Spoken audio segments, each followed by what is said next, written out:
ଗୋଟିଏ ଜଙ୍ଗଲରେ ମିକି ଚଢ଼େଇ ଆଉ ତାର ଛୁଆ ବାସ କରୁଥିଲେ। ସେମାନେ ବହୁତ ଗରିବ ଥିଲେ। ଦିନେ ତାଙ୍କ ଘରେ ଖାଇବାକୁ କିଛି ନଥିଲା। ମିକି ଚଢ଼େଇ ପିଲା କହିଲା, ମା, ମତେ ଜୋରରେ ଭୋକ କଲାଣି, କଣ ଦିଟା ଖାଇବାକୁ ଦେଲୁ? ନାଇଁ ଝିଅ, ଆଜି ଘରେ ଖାଇବାକୁ କିଛି ନାହିଁ।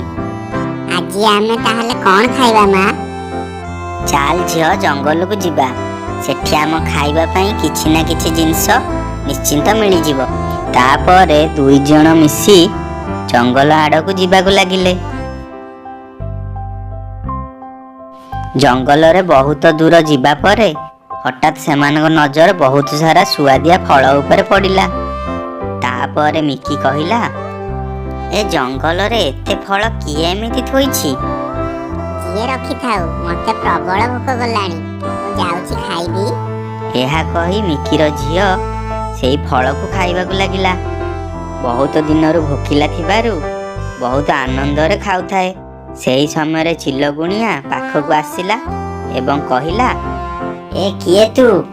ଆଉ ତୋର ସାହସ କେମିତି ହେଲା ମୋ ଫଳକୁ ମତେ ନ ପଚାରି ଏମିତି ଖାଇବାକୁ? ଏହା କହି ଚିଲ ରାଗରେ ମିକିର ଛୁଆକୁ ଅଭିଶାପ ଦେଲା।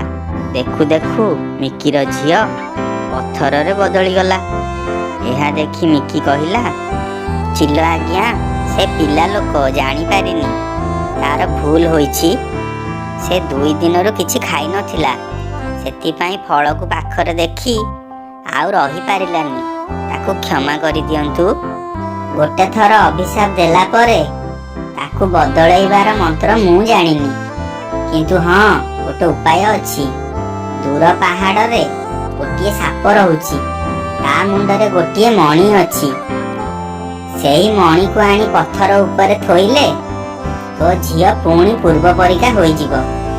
ତାପରେ ମିକି ଚିଲଗୁଣିଆଙ୍କ କଥା ଅନୁସାରେ ସାପକୁ ଖୋଜିବାରେ ଲାଗିଲା। ଖୋଜୁ ଖୋଜୁ ତାର ନଜର ଗୁମ୍ଫା ଉପରେ ଶୋଇଥିବା ସାପ ଉପରେ ପଡ଼ିଲା। ସେ ସାପ ପାଖରେ ଯାଇ ପହଞ୍ଚି କହିଲା, ସାପ ଭାଇ, ମୁଁ ବହୁତ ବଡ଼ ଅସୁବିଧାରେ ପଡ଼ିଛି। ମତେ ତମ ମଣିର ନିହାତି ଆବଶ୍ୟକତା ରହିଛି। ଦୟାକରି ମତେ ସେଇଟା ଦେଇଦିଅ, ମୋ ଛୁଆ ବଞ୍ଚିଯିବ। ହଉ ହେଲା, ଦେବି ଯେ, କିନ୍ତୁ ତୁ ଯଦି ମତେ ପାଚିଲା ମିଠା ମିଠା ଆମ୍ବ ଆଣି ଦେବୁ, ତାହେଲେ ଯାଇ ମଣିଟିକୁ ତତେ ଦେବି। ଏଇ ଗୋଟେ କଥା ସାପ ଭାଇ, ତମେ ମୋ ପାଇଁ ଏଇଠି ଅପେକ୍ଷା କର, ମୁଁ ଏଇ ସାଙ୍ଗେ ସାଙ୍ଗେ ତମ ପାଇଁ ଆମ୍ବ ଆଣିକି ଆସୁଛି। ଏହା କହି ମିକି ମିଠା ପାଚିଲା ଆମ୍ବ ଆଣିବା ପାଇଁ ଜଙ୍ଗଲ ଆଡ଼େ ଉଡ଼ିଗଲା। ବହୁତ ବୁଲିବା ପରେ ତାକୁ ଗୋଟିଏ ବଡ଼ ଆମ୍ବ ଗଛ ଦେଖାଦେଲା। ସେହି ଆମ୍ବ ଗଛରୁ ମିକି ତାର ଥଣ୍ଟ ସାହାଯ୍ୟରେ ଗୋଟିଏ ଭଲ ମିଠା ପାଚିଲା ଆମ୍ବ ଆଣିକରି ଆସିଲା ଓ ସାପ ଆଗରେ ରଖିଦେଲା ଓ କହିଲା, ନିଅ ସାପ ଭାଇ, ତମ ମିଠା ପାଚିଲା ଆମ୍ବ। ଏବେ ମତେ ତମ ମଣିଟା ଦେଇଦିଅ। ମୁଁ ୟାକୁ ନେଇ ଚିଲଗୁଣିଆଙ୍କୁ ଦେଲେ ସେ ମୋ ଝିଅକୁ ପଥରରୁ ପୁଣି ଚଢ଼େଇ କରିଦେବେ। ମିକି, ତୁ ଗୋଟିଏ ଭଲ ଚଢ଼େଇ। ଏଇ ନେ ମଣି, ଆଉ ତା ସହିତ ଏଇ ଆମ୍ବର ମଞ୍ଜିକୁ ବି ନେ। ଏଇଟା ଗୋଟେ ଯାଦୁଇ ମଞ୍ଜି। ୟାକୁ ନେଇ ତୋ ବାରିରେ ଲଗାଇ ପାଣି ଦେଲେ ଏହା ବଡ଼ ଗଛରେ ପରିଣତ ହୋଇଯିବ।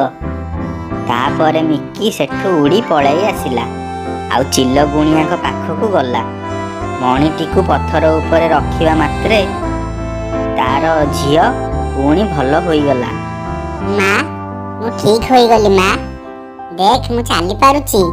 ଚାଲ ଝିଅ, ଆମେ ଘରକୁ ଯିବା। ଏହା କହି ଦୁଇ ଜଣ ସେଠୁ ଉଡ଼ି ନିଜ ଘର ଆଡ଼କୁ ଯିବାକୁ ଲାଗିଲେ ଏବଂ ସାପର କହିବା ଅନୁସାରେ ନିଜ ବାଡ଼ିରେ ସେହି ମଞ୍ଜିକୁ ପୋତିଦେଲେ ଓ ସେଥିରେ ପାଣି ଦେଲେ। ଦେଖୁ ଦେଖୁ ସେହି ଗଛଟି ବଡ଼ ଗଛରେ ପରିଣତ ହୋଇଗଲା ଓ ସେଥିରେ ମିଠା ପାଚିଲା ଆମ୍ବ ଧରିଲା। ତାକୁ ଦୁଇ ଜଣ ମା ଝିଅ ଖୁସିରେ ଖାଇଲେ ଓ ଯାହା ବଳିଲା ତାକୁ ନେଇ ବଜାରରେ ବିକିଲେ ଓ ସେହି ଦିନଠାରୁ ଖୁସିରେ ରହିବାକୁ ଲାଗିଲେ।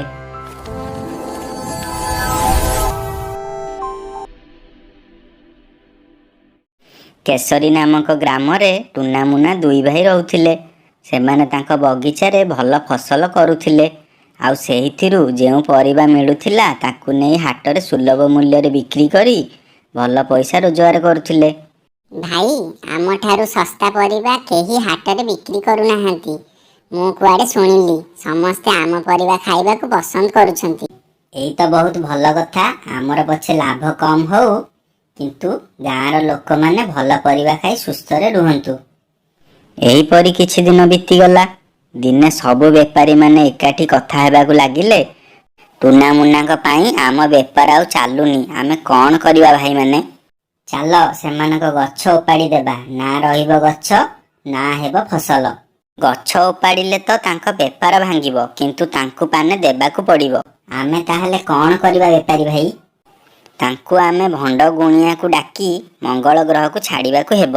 ସମସ୍ତ ବେପାରୀ ଭାଇମାନେ ମିଶି ନିଜର ଯୋଜନା ଅନୁଯାୟୀ ଟୁନା ମୁନାଙ୍କ ଗଛ ଉପାଡ଼ି ଦେଲେ। ମୁନା ଭାଇ, ଆମ ଗଛ କିଏ ଉପାଡ଼ି ଦେଇଛି? ଆମେ ଏବେ କ'ଣ କରିବା? କେମିତି ଚଳିବା? କ'ଣ ଖାଇବା? ଭାଇ ଟୁନା, ତୁ ଆଉ ମନ ଦୁଃଖ କରେନି। ଯାହା ହବାର ଥିଲା ହେଲା। ପରିବା ବିକ୍ରି କରି ଆମର ଯାହା ଲାଭ ହୋଇଥିଲା ସେଥିରେ ଆମେ 2 ମାସ ଭଲରେ ଚଳିପାରିବା। କିନ୍ତୁ ବେପାରୀ ଭାଇ ଗୋଟିଏ ଗୁଣିଆକୁ ଆଣି ଗଛକୁ ଦେଖାଇଲେ।